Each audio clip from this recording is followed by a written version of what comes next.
నమస్తే, welcome to the truth. నేను power. కొడుకు చేసిన రోడ్డు ప్రమాదాన్ని కప్పిపుచ్చేందుకు మాజీ మంత్రి వైసీపీ నాయకుడు సీదిరి అప్పలరాజు నాటకం ఆడినట్లు పోలీసులు అయితే చాలా క్లియర్గా తేల్చేశారు. అంటే పోలీసులు రిమాండ్లో దీనికి సంబంధించి కూడా అసలు ఏం జరిగింది ఏంటి, పూర్తి సీసీటీవీ ఫుటేజ్ ఆధారంగా కూడా అసలు ఏం జరిగింది, ఏ విధంగా కొడుకును కాపాడే ప్రయత్నం చేశారు, ఏ విధంగా అమాయకులను బలి చేసే ప్రయత్నం చేశారు, ఇదంతా కూడా చాలా క్లియర్గా కూడా బయటపడింది. నేరాన్ని మరొకపై నెట్టడం కావచ్చు, సాక్ష్యాలను ఏ విధంగా తారుమారు చేశారు అది కావచ్చు, ఇక తప్పుడు సమాచారం ఇవ్వడం తదితర తీవ్రమైనటువంటి అభియోగాలపై అప్పలరాజును పోలీసులు అరెస్ట్ చేసి కోర్టులో హాజరుపరిచారు.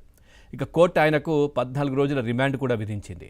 ఇక పోలీసులు కోర్టుకి ఇచ్చినటువంటి రిమాండ్ రిపోర్ట్లో విస్తుపోయే నిజాలు వెలుగు చూశాయి. అసలు ఏం జరిగింది, సీన్ టు సీన్ అసలు ఎట్లా జరిగింది, ఏం జరిగింది, ఏ విధంగా కొడుకును కాపాడే ప్రయత్నం చేశాడు, ఏ విధంగా తన దగ్గర ఉన్నటువంటి తన పలుకుబడితో ఏ విధంగా సాక్షులను కూడా ఏ విధంగా ఇబ్బంది పెట్టే ప్రయత్నం చేశాడు. నిజంగా ఆ కుమారుడి ఎవరైతే ఆయన అక్కడ ఉన్నటువంటి మరణించారో వాళ్ళకి సంబంధించినటువంటి వాళ్ళ తల్లిగారు ఆమె ఆవేదన చెందుతూ కూడా వీడియో కూడా వచ్చింది గతంలో కూడా. అంటే చెప్తా ఉంది తను, అంటే ₹1,00,000 ఇస్తామని చెప్పారు. అదేవిధంగా వాళ్ళ కోడల్ని ఎవరైతే చనిపోయాడు కుమారుడు, వాళ్ళ వైఫ్ని వాళ్ళ ఇంట్లో పనికి రమ్మని చెప్పి కూడా పిలిచారంట. ఈ విధంగా ఆమె చాలా ఇబ్బంది పడుతూ కూడా ఇట్లా చేస్తారా అంటూ కూడా ఆమె ఆవేదన వ్యక్తం చేసిన వీడియో కూడా గతంలో బయటకు వచ్చింది.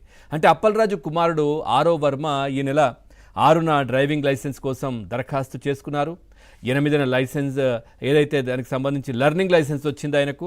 సో ఆ తర్వాత 2 రోజులకే జూలై 10న రాత్రి 8:30 సిద్ధార్థ్ త్యాడి తన రాయల్ ఎన్ఫీల్డ్ బైక్తో వాళ్ళ ఇంటికి వచ్చాడు.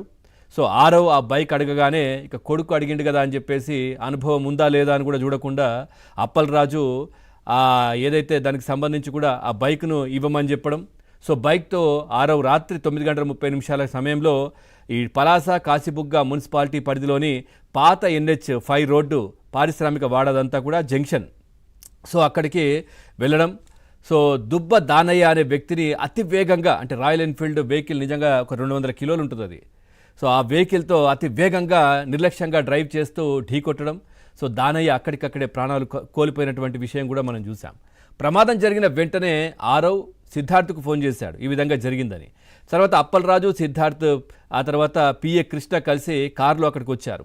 వచ్చి రక్తపు మడుగులో ప్రాణాపాయ స్థితిలో ఉన్నటువంటి దానయ్యను చూసి కూడా కనీసం ఒక మానవత్వం మర్చిపోయి ఆయనకి ఏదైనా హెల్ప్ చేద్దాం తీసుకెళ్లి హాస్పిటల్. అసలు ఏం జరిగిన తర్వాత విషయం ముందుగా, సో దీనికి సంబంధించి ఆర్టీఏ చట్టాలు కూడా చెప్తా ఉన్నాయి. సో అక్కడ ప్రమాదం చేసిన తర్వాత అక్కడ ఉన్నటువంటి వ్యక్తిని వదిలేసి వెళ్లకుండా తీసుకెళ్లి ట్రీట్మెంట్ చేయిస్తే సో వాళ్ళకి శిక్ష కూడా కొంచెం తగ్గుతుంది అనేటటువంటి చట్టాలు కూడా ఉన్నాయి మనకు ఆర్టీఏ చట్టంలో.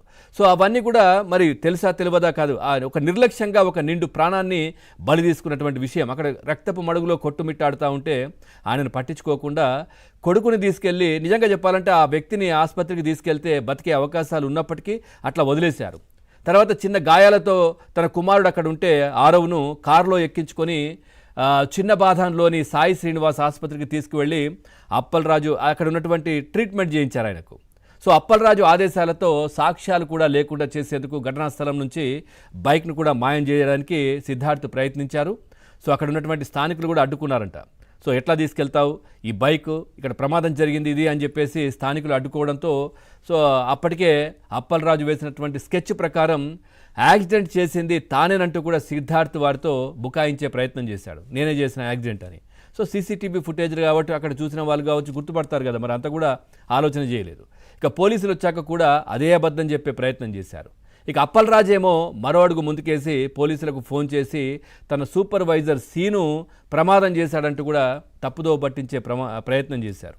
సో మృతుడు దానయ్య భార్య నోరు మోయించేందుకు అప్పలరాజు అనుచరులు తీవ్ర ప్రయత్నాలు కూడా చేశారంట. ఆమెను కలిసి దాదాపుగా 8.5 లక్షలు ఇస్తామంటూ కూడా బేరం కుదుర్చుకుని 1,50,000 వరకు కూడా అడ్వాన్స్ కూడా ఇచ్చారు అని చెప్పి కూడా తెలుస్తూ ఉంది. ఇక పోలీసుల దర్యాప్తులో అప్పలరాజు కుట్ర మొత్తం అదేవిధంగా సీసీటీవీ ఫుటేజ్ల ద్వారా బయటపడింది. ప్రమాదానికి ముందు ఆరవ్ బైక్కు ఏ విధంగా పెట్రోల్ కొట్టించిన దృశ్యాల దగ్గర నుంచి ఆ తర్వాత టోల్ ప్లాజా వద్ద పలుమార్లు అప్పలరాజు కారు వెళ్ళినటువంటి దృశ్యాలు, సో ఇవన్నీ కూడా సేకరించారు. ఏం జరిగింది ఏంటి అవన్నీ కూడా క్షుణ్ణంగా పరిశీలించారు. సో ఆ తర్వాత అప్పలరాజు ఏ విధంగా అమాయకుడు కాదు, ఏ విధంగా వేరే వ్యక్తిని ఇరికించే ప్రయత్నం, ఒక కొడుకును కాపాడే ప్రయత్నం ఎట్లా చేశాడు ఏంటి అనేది కూడా పూర్తిగా తేటతెల్లమైంది. సో దీని తర్వాత కూడా సో అప్పలరాజుకు సంబంధించినటువంటి దాదాపుగా అప్పలరాజుపై 12 పాత కేసులు కూడా ఉన్నాయంట. అవన్నీ కూడా ఇప్పుడు బయటకు వస్తూ ఉన్నాయి. సో అక్కడ ఏం చేశాడు ఏంటి ఇవన్నీ కూడా బయటకు వస్తున్నటువంటి పరిస్థితి. మరి ఏం జరుగుతుందో చూడాలి. ఎందుకు మరి ఇట్లా ఈ విధంగా వైసీపీకి సంబంధించిన నేతలు ఈ విధమైనటువంటి కార్యక్రమాలు అంటే తప్పించుకోవడానికి అమాయకులను బలి చేస్తున్నటువంటి దృశ్యాలు. సో అమాయకుల ప్రాణాలు ఈ విధంగా తీసిన తర్వాత చట్ట ప్రకారం ఏ విధంగా లొంగిపోవడం, చట్ట ప్రకారం ఏ విధంగా వ్యవహరించడం, అట్లా కాకుండా కొడుకును కాపాడే ప్రయత్నంలో ఇంకా ఎన్ని తప్పులు చేస్తున్నారో మనం చూస్తూ ఉన్నాం. సో ఈ విషయానికి సంబంధించి మనం చర్చలోకి వెళ్దాం. చర్చలో పాల్గొంటున్నారు లోక్సత్తా పార్టీ ఏపీ అధ్యక్షులు బాబ్జీ గారు. బాబ్జీ గారు నమస్కారం.